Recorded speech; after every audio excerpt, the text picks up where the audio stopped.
Thank you for listening to the Allender Center Podcast. I'm Dr. Dan Allender. And I'm Rachel Clinton Chen. We're fiercely committed to providing hope and healing to a fragmented world. And restoration for the heart. Thank you for joining us. Let's get this conversation started.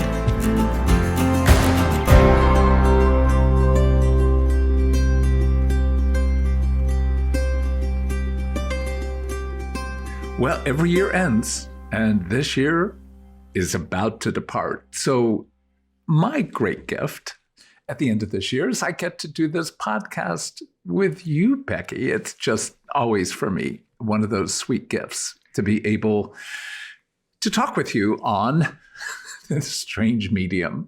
Yes, I'm glad to be back. I like doing this one. It always brings up a lot of emotion for me, but it's really, we all have to enter a new year and leave an old year. So I think we're all thinking about things like that. Yeah, I think there is a kind of closure that's really important. We know that this particular podcast will be dropping somewhere around the 31st. So you're probably already on the process of preparing for whatever New Year's activities are ahead tonight.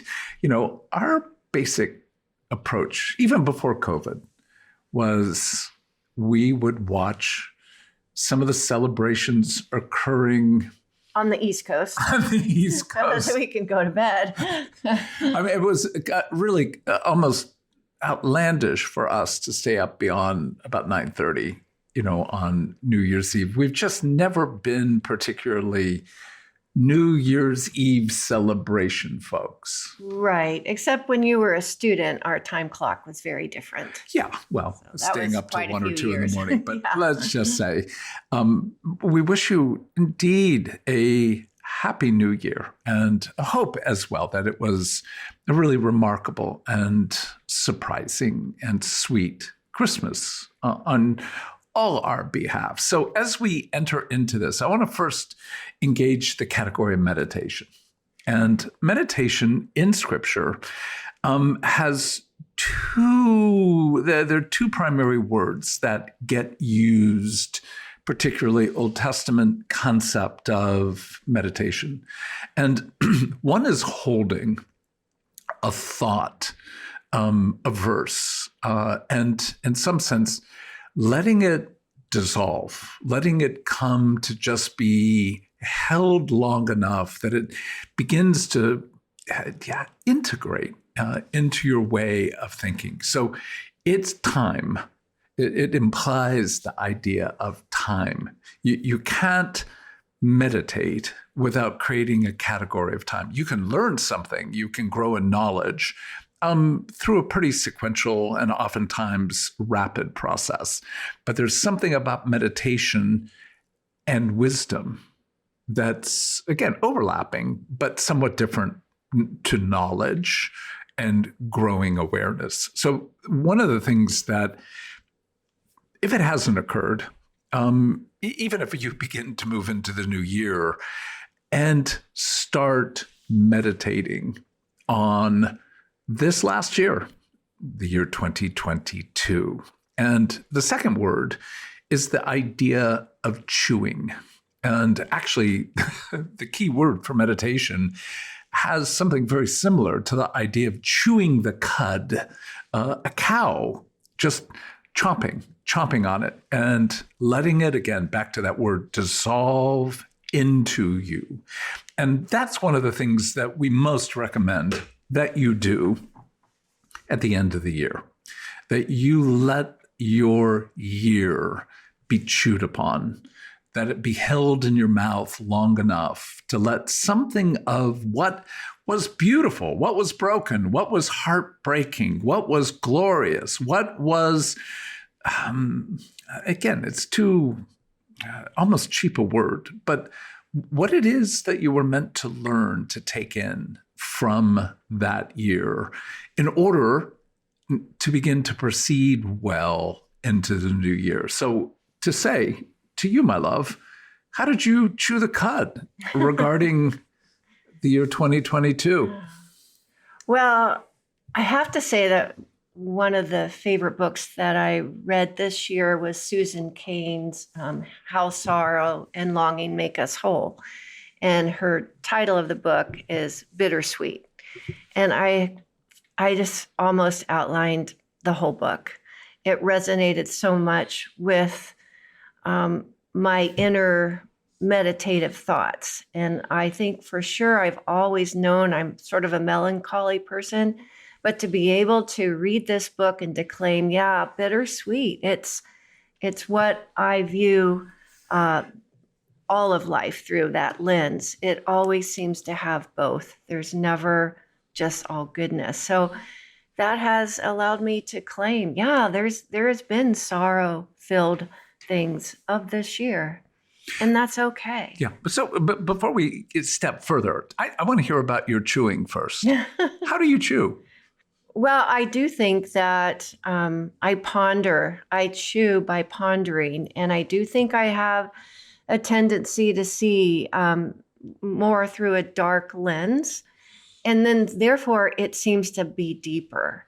So it hurts more, it feels good more. There's just a depth that I think that comes from the way I live life. And to have read her book and the statistics of how much the population, has this tendency to see things with more bittersweetness. To me, it's what life is about. It is the good and it's the bad. And that's how we are on this side of heaven. Well, and we'll come back to this, but for me, I need other tools. Excuse me. The reality is that this remarkable book on bittersweet has been one of the lenses through which you have looked not only back, but forward. But in terms of, we often need a lens to look through. And again, I'm mixing multiple metaphors here, but to ponder, it does imply a kind of looking. And yet the notion of chewing is, you gotta tear it apart. Right. Right. So I'm thinking too, what I learned in her book, just the word sacrifice comes from the Latin word to make sacred. And I think, especially this winter time of year, we're so aware of Jesus, his sacrifice, his making life sacred for all of us by us being able to borrow his sacrifice. I think it allows me to go into an inner world with my imagination and actually feel deeply. There was a quote that reminded me of one of your quotes you always say. It's by Leonard Cohen. Whatever pain you can't get rid of, make it a creative offering. And to me, that's just the same that you always say. And it's really helped me throughout the last decade or so. Follow the track of your tears. Well, I guess the last 2 decades, where you find yourself, tears and overcome like that. That's a nudge from the Holy Spirit. That's Jesus saying, you go, Becky, go stand on the streets till 2:30 in the morning with the prostituted teens in Seattle. That track of the tears, I think, is Jesus telling you where to serve his people. Well, and the book Bittersweet has been, again, that lens.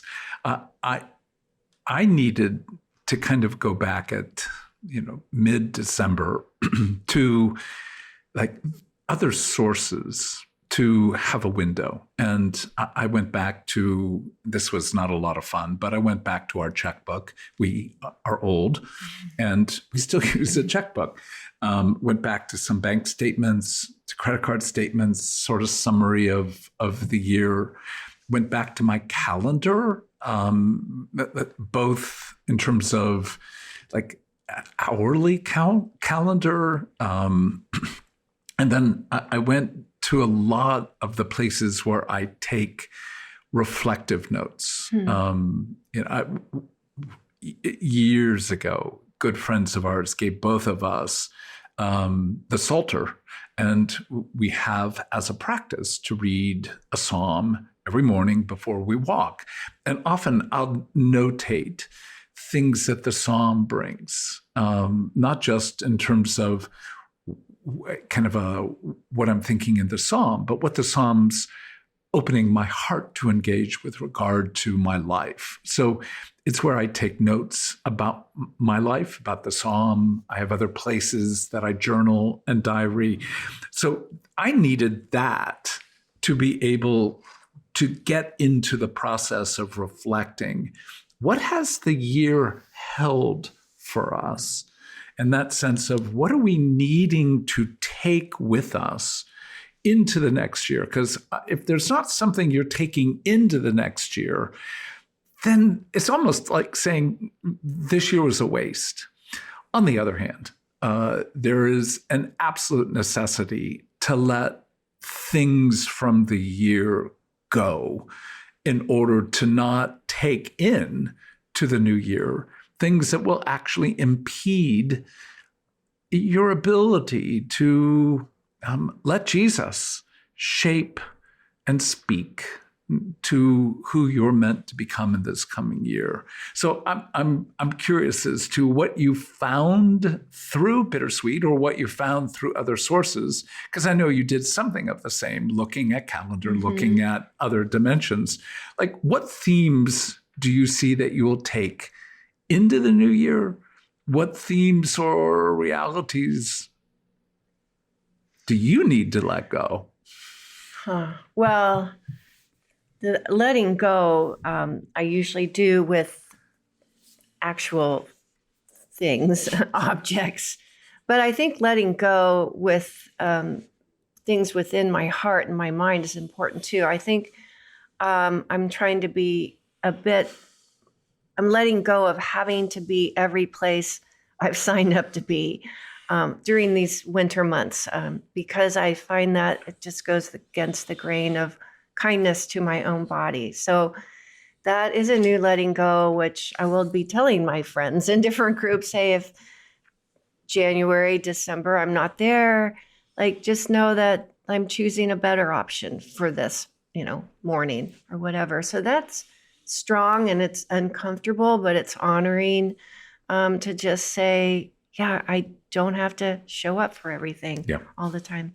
Well, and I think as I started looking at themes, and this is a really important thing, not just looking at particular events that, I wish I had not said that, wish I had not done that. I think it's possible to look over a year and primarily look toward it with regret. Easy, just too easy to do. But to, again, have a framework of wisdom is gained through meditation. As I chew on the year, if all I'm doing is feeling guilty or angry or anxious or, in this sense, full of regret, it's not a good meditation. It's not good food to chew on. Right. Yeah. But I think one of the things parallel to what you just put words to is, as I look through my calendar, for whatever reason, I'm going to blame it on the Spirit of God. But the Spirit began to say, look at obligation. Yeah. And as I literally went day to day through about 360 some days, there was a lot of obligation and things where I'm going, well, I need to do that. I have to do that. I better do that. But that whole issue of, did you?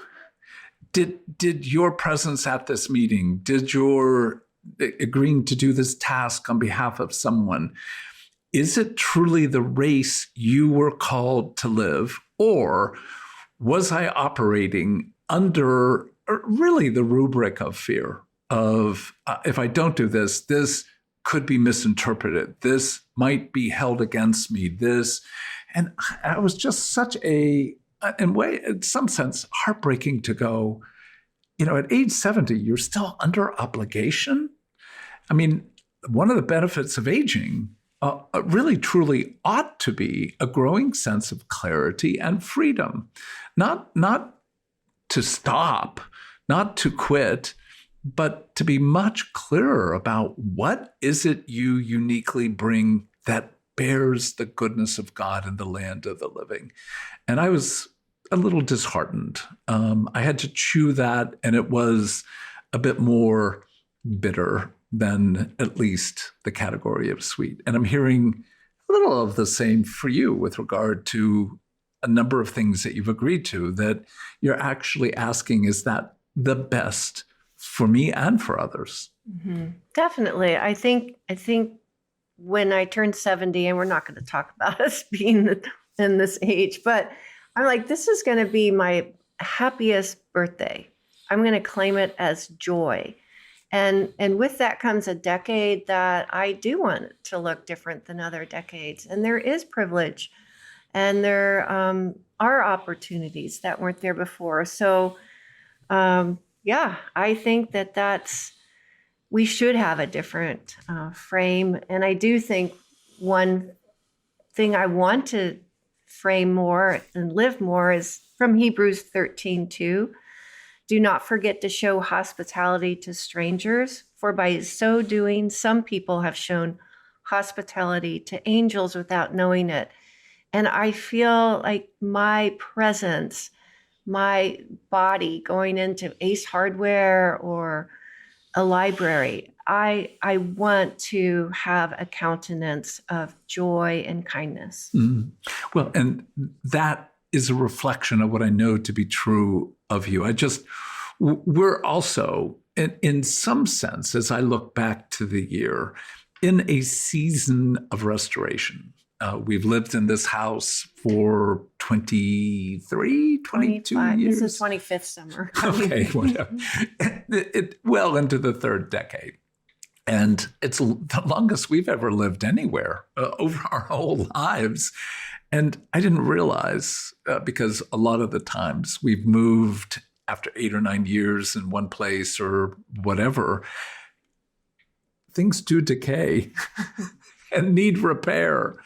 And that restoration process, I think it's another theme that I began to see through looking back over the year at how much labor to restore that which is broken. Mm-hmm. And it is an honorable work, but I think of the intersection.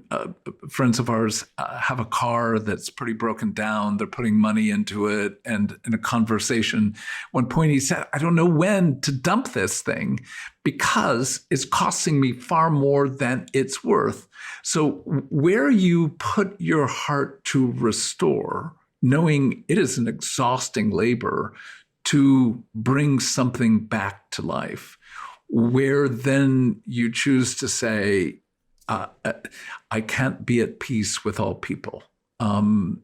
Be at peace, but can't be at peace with all people or things or tasks. So I think in some ways, your call to put a new roof on, to redo our cabinets, right now, our house is just chaotic, given the fact that we're doing a restorational work.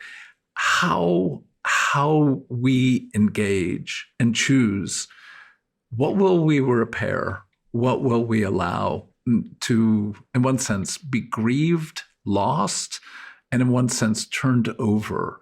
I think those are themes that, again, my pondering over the year have brought. I think with COVID being over, and it's over? Well, it's not. Yeah, I said that wrong. But at least the lockdown that we experienced for a good 2 years, that is different now. And I think that for me, it's made me think of new habits, of new ways, and some of that shedding and some of that taking on new things. So where do you find yourself saying, from your chewing on your year, that you're needing to let go? Yeah, well, our oldest grandchild is 14, and I look at all the cabinets in our house, upstairs and down, in about 5 different rooms that have children's toys. And a lot of them, and a lot of the books as well for children, came from my childhood. I still have my puppets that I had, when I was 3 and 4 and 5 and 6 and 7 years old. I still have dolls. I have all this stuff. And, our youngest grandchild will be 3 in a few days. So why am I hanging on to these cardboard books? I need to pass them on. I need them gone. And so there's sorrow with that. But it's like, unless my daughters can, save all these things from my childhood for their grandchildren, I think I have to let them go. I think the chances of that are about as much as. No, but that's that bittersweetness of me. Why did I hang on to those things? Because I see the depth and the dearness of a life, my life even. So like it does bring sorrow to let go of 70-year-old toys and books. My gosh, that my grandparents bought for me and read to me. Yeah, it's. I feel it even as you put words to it for you, but as well for me, because I don't have the same sense of loss with regard to those specific books. But as I was looking again thematically, looking at like what I spend money on, and then taking that information into the garage to see, I bought a lot of equipment, a lot of fishing stuff, a lot of gear. Where is it? I'm not 100% sure where all I bought is, which brought pretty clearly the theme of chaos. What's that laugh? Well, yes. You have that pig pen and the Peanuts comic book. You always have been. Yeah. I love you, honey. I love you, but yikes. Well, I think that was, again, one of those things of the benefit of pondering. And as I was literally I'm looking at what I purchased and going, I'm not sure where that is. Where's the GoPro equipment I was going to use and did use to video some of what I want to put on, if I ever put something on YouTube, blah, blah, blah. And like the intersection of I have dreams, I have desire, I've taken risk, and then I've needed the equipment to do it. And where is it? I don't know. I know where it all is because I'm the keeper of every darn thing in this home. Yes. And by the way, you did get a new second drawer in the kitchen. I know that is one of the grandchildren don't have their own little spoons and knives anymore. They don't want that anymore. So a whole new drawer. I know. I mean, it really is one of those just small. More for me to keep clean. Well, to the category again of letting go, and even maybe stronger, because as we come eventually into our next podcast, what we want to address is how do you utilize what you've reflected on to shape something of what the new year will hold? Not New Year's resolutions. Those historically for us and for most people are just bitter pills to swallow because they're decent dreams, they're decent goals, but they're not really connected to the work of pondering. So in the pondering, I began to see I have so much chaos, particularly as I looked at my schedule.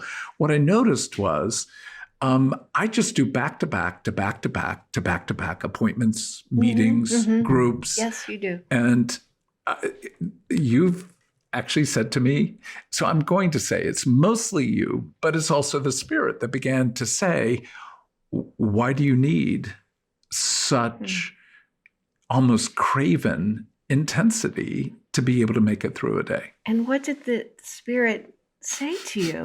This is new news to me. I'm so curious.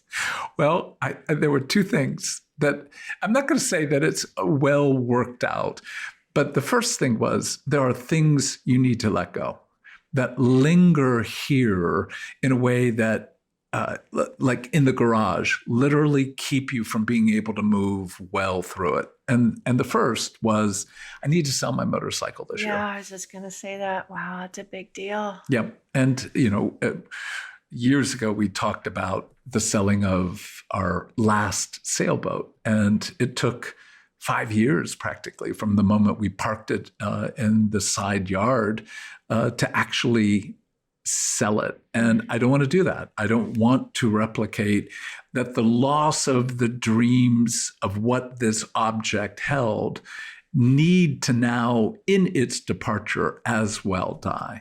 And yet in that, there is, in one sense, literally new room, new space. So I think that was one thing I was able to bring my heart to, and that is, I need to make sure that bike goes up for sale at the proper time and to be able to own. As a 70-year-old man, I think there are plenty of 70-year-olds who are good motorcyclists, but I'm not riding. Yeah. I'm not riding enough to have safety, even though it's a rather dangerous activity. So that's one category that's reflected awesome. on. I think the second was, and it's back to obligation. When I started going through the piles on my desk, what I began to note is the piles were things I didn't want to do or would require me a significant period of time to get done. So I created that pile.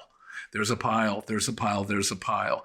But they really were avoidance, not just of the task, but actually of the decision. Is this what I'm meant to do?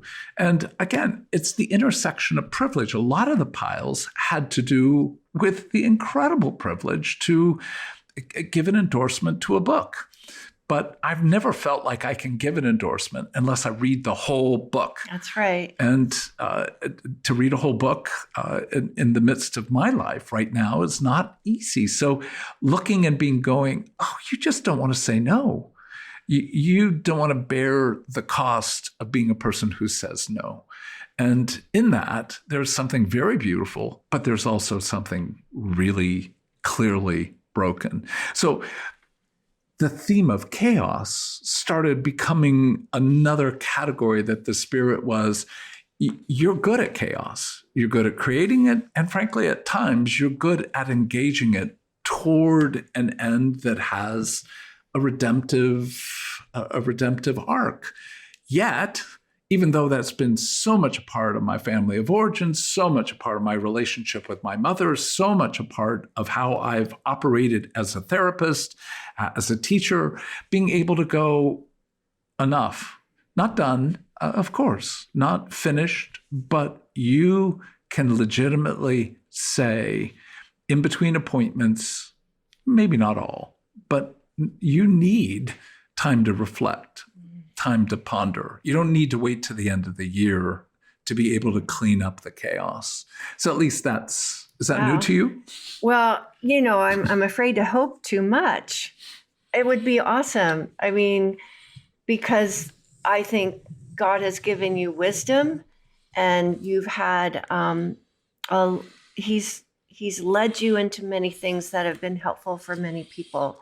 And I've seen that in you always, and I respect that. But to be hopeful that you would give yourself more margins, that you would give yourself space and beauty that's not cluttered. I want that for you, but I can't really say it's going to happen. No, given, shall we say, 40. Coming on to 46 years, you shouldn't have what could be called a kind of oh, good, I'm glad that's going to change. But I think one of the things for me, and I bring this back for our listeners, it's one thing to see there are things in your life that you'd prefer to change. And then you make resolutions like, I'm going to work out more, I'll lose weight, I'm going to spend more time in scripture. All those things have the potential of great goodness. Here's the problem. It's not connected to the themes, not just themes of the year, but the themes related to your own calling to live out through your character something of the reflection of Christ's death and resurrection and ascension.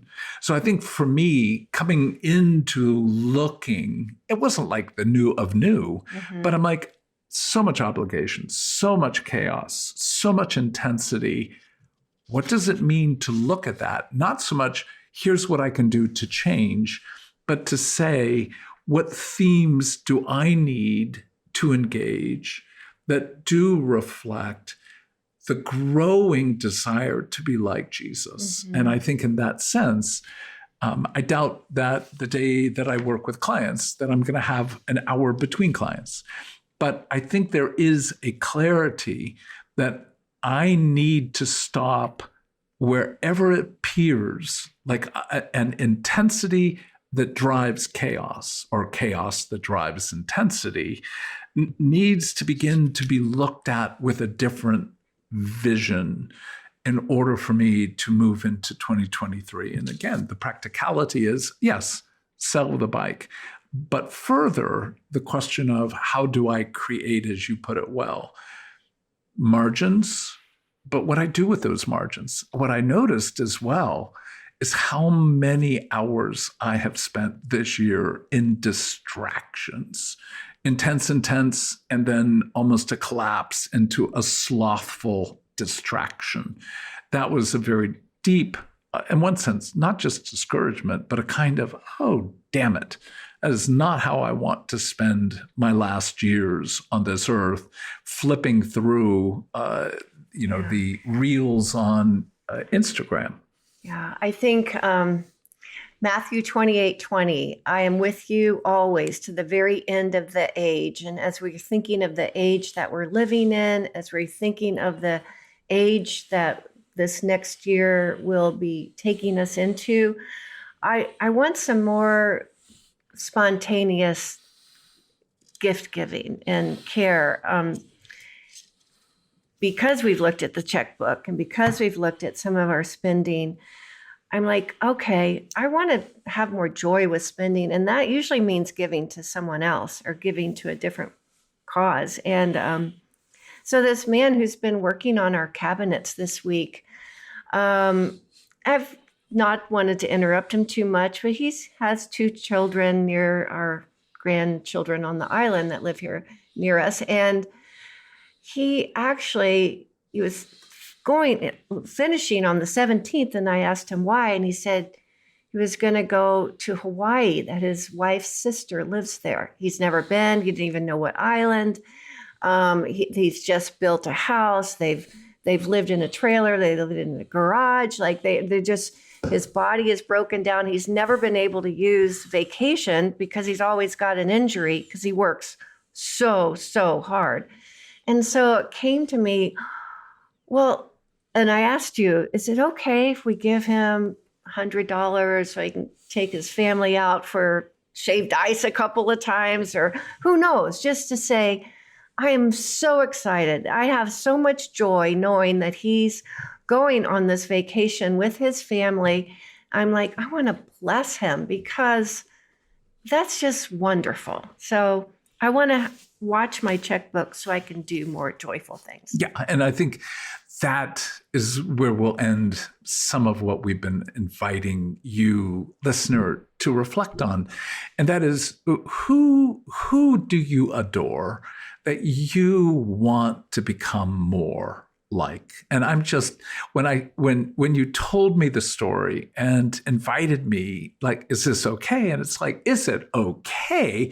It's like, that may be the best $100 we spend from the year 2022 to be able to bless a human being who is in service to, obviously being paid, but in service to do tasks that I obviously can't do, and to invite them to goodness. I think that's where that reflection on a lot of our lives have a lot of obligation, but also incredible privilege.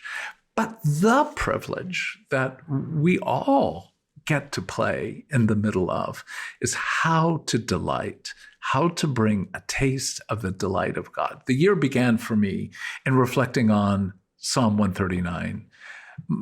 Your thoughts about me, O God, are precious. And I think that was the theme for this year. Mm-hmm. And as I reflect back on the year, even though I've named things that I know need to be engaged and changed, there is something about delight. And I do think there is no one on this earth who has taught me more about being able to delight in others than you.